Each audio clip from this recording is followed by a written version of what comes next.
Info Haji, pengelola website Kemenang Aceh Timur melaporkan.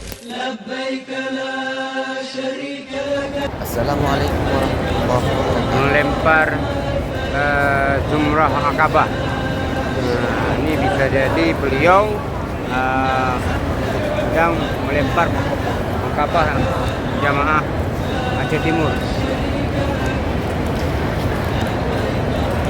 Suasana masih lenggang, tidak begitu ramai. Inilah beliau sedang melempar jemaah.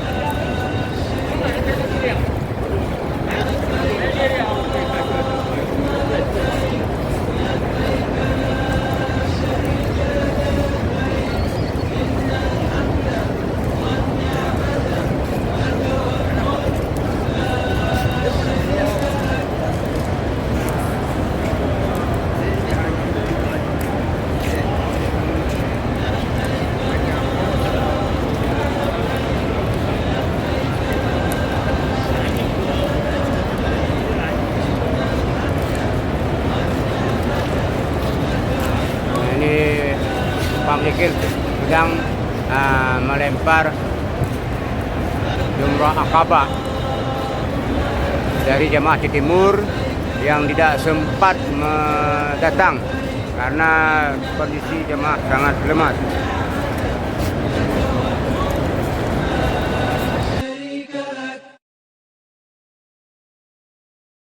Demikian info Haji, Kemenang Aceh Timur melaporkan.